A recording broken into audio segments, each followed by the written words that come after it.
call was made by two friends, and ultimately they could hear the dispatcher, but the dispatcher could not hear them. They went next door to use the neighbor's phone to communicate with the emergency dispatcher that their good friend is dead. When the police entered the residence, there was no sign of a disturbance. There did not seem to be any forced entry into the house. There was no evidence that the front door had been forced, no pry marks on the door jamb. There were no windows broken. But in the bedroom, there was a lot of evidence of an incredible amount of violence, and that's where they located the victim, Kathleen Doyle. She was 25 years of age. She had her hands tied behind her back.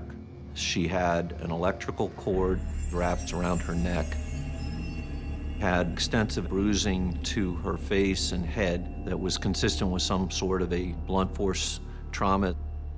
She had sustained a single knife wound to the front of her chest and also her back, and it was apparent that a sexual assault had occurred.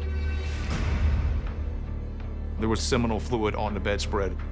She also had a circular burn mark on her cheek, which was about the diameter of maybe a cigar. They knew right then that whoever killed this lady was angry. It was a crime of passion.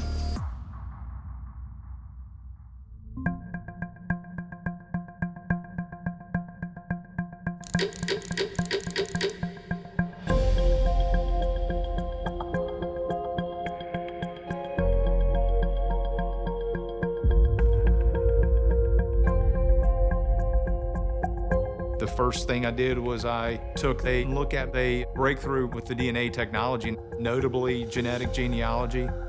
People were now investigating their ancestry. They were not only looking at records, but they were providing DNA samples.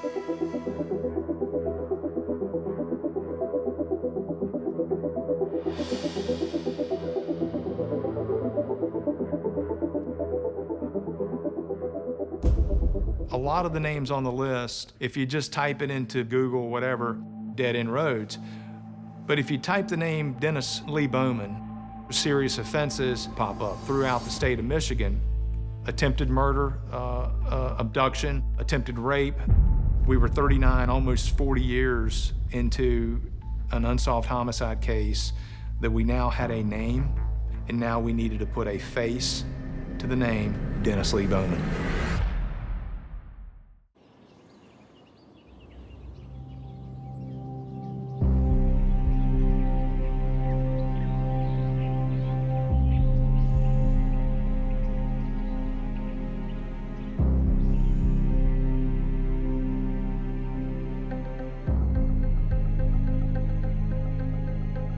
He was put in the interview room and told that he was being charged with the homicide, and Dennis Bowman said, "You're pulling it out of your ass, and I want a lawyer."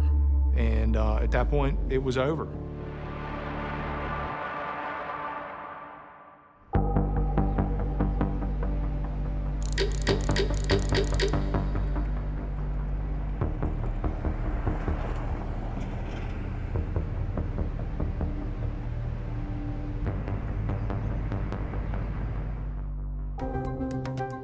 The next morning, I wake up at 7:30 to see I've got 2 missed phone calls from the contact at the city jail, and it basically said, "Look, man, this guy's been asking for you since 5:30.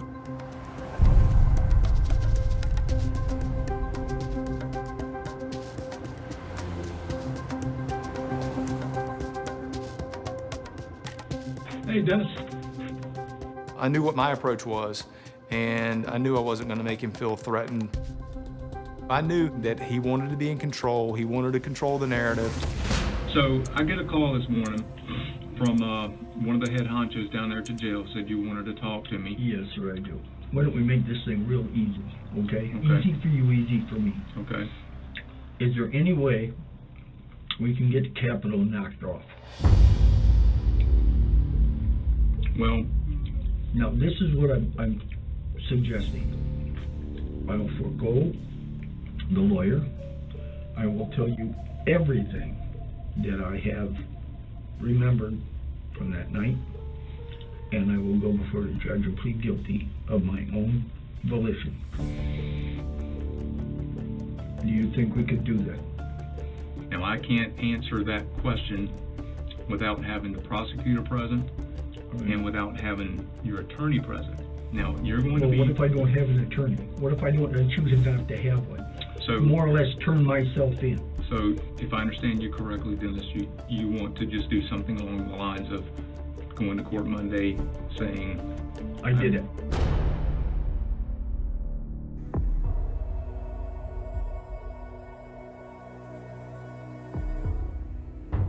First of all, that was the period of which I go to the 2 weeks free service. Mm-hmm.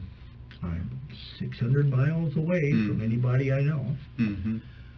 I'm wound up like an 8-day clock. I said, okay, I got to get off this ship. Right. And I walked into a little bar. Well, I got stupid drunk. Mm-hmm. I mean, just crazy, stupid drunk. I sat there for about, I'll bet, 3 hours. Mm-hmm. Didn't know how I was going to get back to base. Mm-hmm. I couldn't afford a cab or anything. Mm-hmm. I mean, it's night, and I'm walking down the street, and I walked past this house, and I said, I wonder if they got some loose money laying around. And I went up to a window, got out a pocket knife, but got it open, opened up the window. I almost fell in the house. I was drunk. I mean, I was just drunk. And I looked in the top drawers, because everybody's got a junk drawer. Right. There was another door, and opened it up, and she was lying there. All right. She sat up and started to scream. I still had that little penknife in my hand. Right. And when I went to push her back down, she grabbed that hand. I can see it right in my mind, that knife going right there. I blanked out right there, and I said, lady, I'm leaving. Mm-hmm. And I walked out the front door. So as he's going through this, and he's telling me, I realize he's leaving out key details. The ties, the bindings, the other stab. I wanted him to draw a diagram of the house to see if that maybe would jog some things in his memory in the event that he did legitimately black out. Why don't we start out just by drawing inside the house? Let's just start out with that.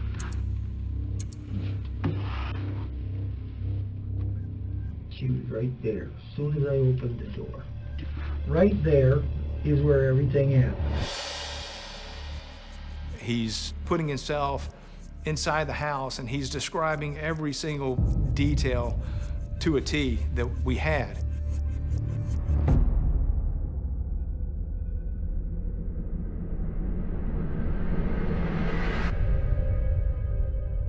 Yes, Dennis. Mm-hmm. And the demon used to be right out here in front, right? It had a little pointed beard, and horns, and claws. The demon. The demon. His voice just completely took a different tone and a different demeanor. But now, the demon's in here. And it still tries to get out, but I won't let it.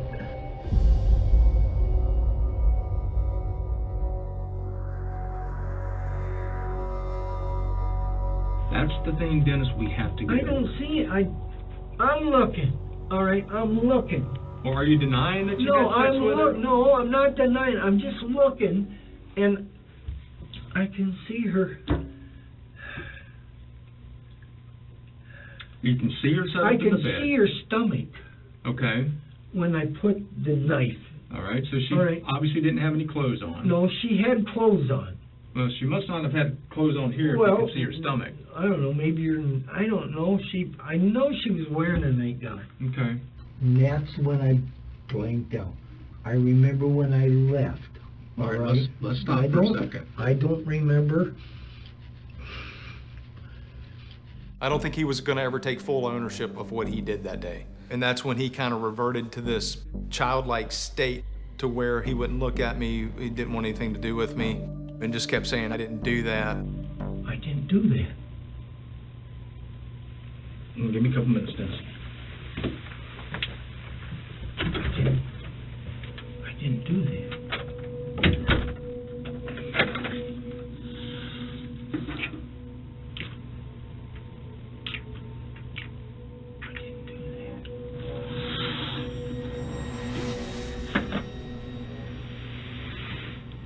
Doing it again.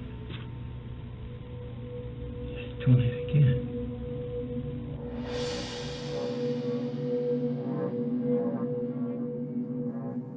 All right. Well, we're gonna leave it as it is, okay? We're gonna leave it as it is, and you know, if you honestly, legitimately cannot remember it, then I didn't do that. okay.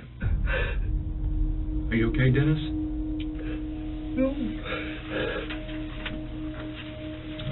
No, I'm not. I didn't do that.